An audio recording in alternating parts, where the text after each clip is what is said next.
she has a physical brain injury. Just because you can't see it doesn't mean it's not there. You've got to look at it with an MRI and then it'll be right there in front of your face. It is as absurd as someone telling you that your struggles since your stroke are behavioral.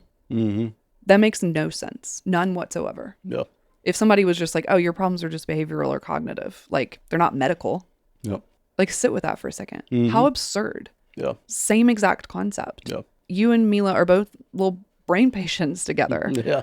I mean, y'all are. You Yep. both have a damaged area of your brain and it presents kind of similarly a little bit, you know, but that would be absurd. That would be absolutely absurd for someone to look at you and say you don't have a medical problem. That is not medically accurate. The first person it started with was the nurse that did the assessment. She put all this was, you know, whatever. Won't even get into that. But the attorney is the one that's like really digging into it. And she doesn't like my answers because she will ask me questions like, has Mila had a seizure since April of 2025? I can't answer that. I cannot say yes or no. Right. Yeah. And she hates that. And she gets mad and defensive and whatever. I'm sorry, lady, but like, unless she is, even if she was on EEG, first of all, you cannot say for sure because there's like deeper seizure activity that can go on that doesn't capture on scalp EEG. Regardless of the fact, she hasn't been on EEG for 11 months. No. So I don't know. And I don't watch her with my eyeballs all night long. We have monitors, and when they go off, we look at her on the camera, we check on her, or sometimes go in her room and check on her. But we don't stay awake all night watching. Could she have had a tiny seizure in her sleep that we didn't see? Maybe, if her alarms didn't alarm. Alternatively, her bradycardia episodes that she has at night, which we've talked about in episode 6, I believe it was, they can be tiny seizures. No. Those happen. She's not on EEG. I can't say. Sorry, lady. I don't know. Yep. And she hates that. You know, the other thing that she wants to say is, can Mila walk? And my answer to that is, if you're referring to her ability to walk from a physical musculoskeletal standpoint, sure. But she cannot walk safely unless she is in a protected environment, completely supervised. So what that looks like is if we are in a parking lot or we are in a parking lot or a store or whatever, like parking lots, we use a stroller or we carry her. If it's a long walk to the door, it's a stroller. If it's a hospital, it's a stroller. I don't see her being out of a shopping cart in a store for a very long time, if ever. Like, I don't know. No. She'd be going and finding the chocolate milk and drinking it. That, or she'd go up to a stranger if we're not watching her, like bald eagle eyes, and go home with them because she has no stranger danger awareness. She has no ability to understand that cars are dangerous. None. Nope. So like, that's why we have her in a stroller in long parking lots, or we hold her, because otherwise she's going to bolt. She's going to run with glee, very happy, but doesn't understand that cars will hurt her. Yeah. And again, all of this comes down to her brain injury. It's actually really easily explained if you take 2 seconds to look up the medical literature on it. But the state wants to separate what caused it. They acknowledge it exists, but they don't acknowledge its connection. This is my understanding of it, because Rachel's become an attorney over the last 48 hours. My understanding is they don't acknowledge that it is connected or a direct cause of need for support with ADLs. That in and of itself is absurd, because let's just talk about bathing, for example.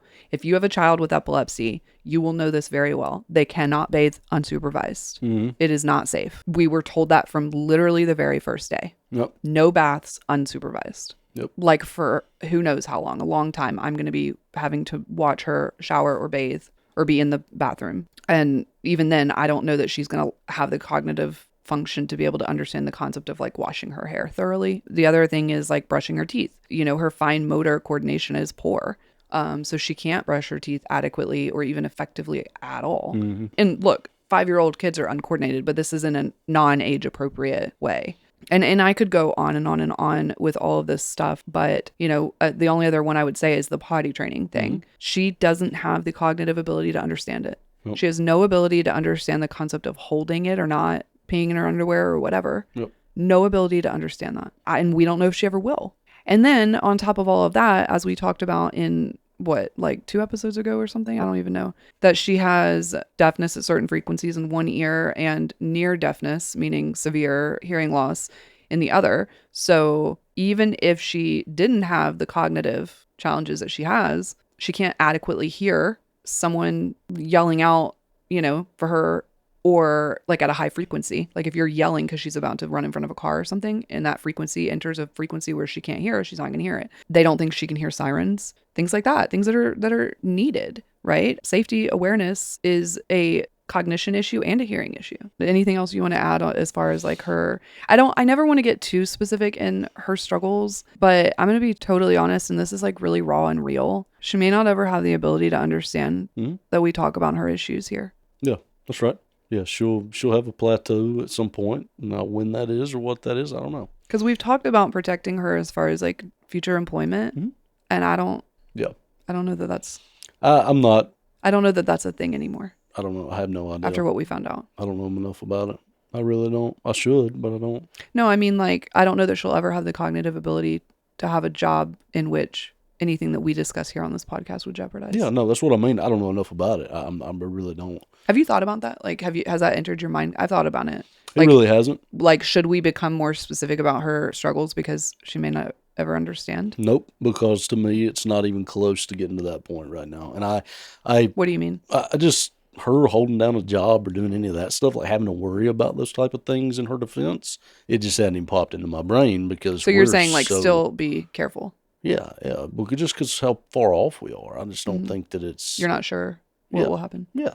That's fair. The only reason that I would even ever be more specific is for other people listening, but that's not as important as her privacy. Yep. But I don't know. It's sad to think that it may not matter and she may not ever understand it. Oh, I wanted to touch too on the attorney situation. So I'm going to be real. It's very frustrating because I don't know their real reason for withdrawing from the case. So I'm not going to speculate on that. I know you noted possibly thinking that it's not, a strong case or whatever. I don't think that that's true. I have reasons to believe that, but I'm not here to trash anybody. So I'm not going to say what those are, but I am going to say one thing. And that is that the attorney had a substantial amount of medical evidence in front of him that was never presented, that will have to be now, because that is fair to Mila and to the state to have and to review. He had a lot of evidence that literally says across many different specialties that all of this is linked to her brain injury. Mm-hmm. And I don't know if he didn't understand what he had. I don't know if he maybe doesn't have a great understanding of HIE in general. That's possible. Could be a combination. Because a lot of kids, I think I told you this, what was it, yesterday or the day or today even. She's a rare case. Mm-hmm. A lot of kids with HIE don't present like her. Yep. They are wheelchair bound. They have, breathing tubes, feeding tubes, cerebral palsy, like you name it. Yep. And she doesn't. She is invisibly disabled. Yep. And so I don't fault him for the fact that she's rare. She's very rare. Mm-hmm. But he took the case, mm-hmm. And if as a parent, I hand you medical evidence that, by the way, the state could get too if they asked for it, I think you should present that to the court. Mm-hmm. It's not like there's anything ever in her file that could hurt her case. Like all it ever is strengthening it. No. I dug into, I have a long file on her. Okay. Mm-hmm. And medical parents, if you have a long medical file on your child that is most likely more accurate and more comprehensive than their MyChart, please comment below. But I have everything. NICU records, you name it. Mm-hmm. Like the full story of her birth and the C-section and all that kind of stuff. I actually requested those records. I think it's been about a year maybe now. And I literally requested them because I thought Mila might want these one day. And I had no idea how valuable they were going to be later. Anyway, with that being said, PSA, if you had a baby that had complications or whatever, you have a child with medical complexity that was in the NICU, request the medical records from the hospital. Eventually they destroy them. You just don't know when you're going to need them. And I have needed them many times. Mm-hmm.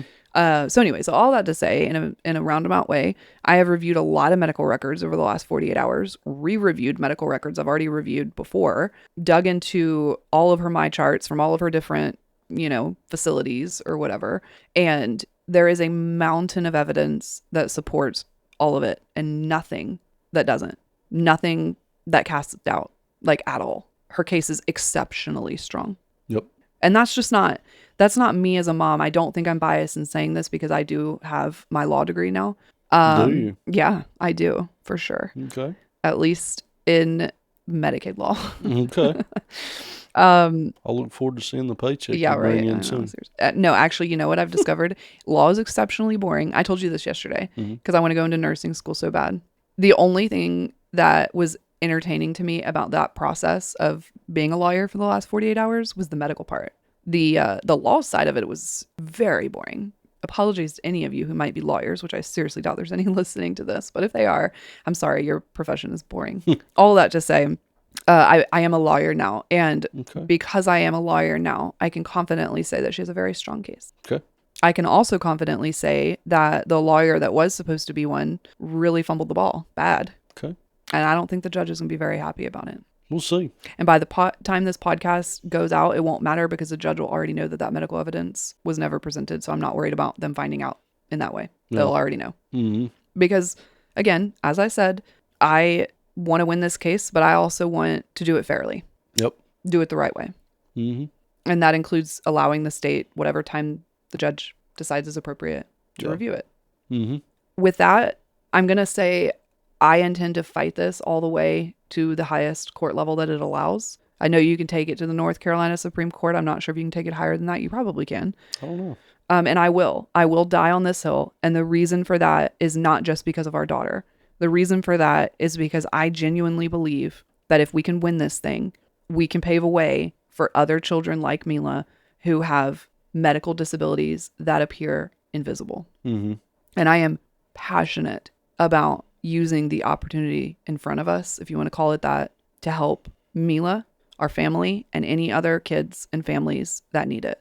And if that takes me being a neurotic attorney mom all the way to the U.S. Supreme Court, I will do it.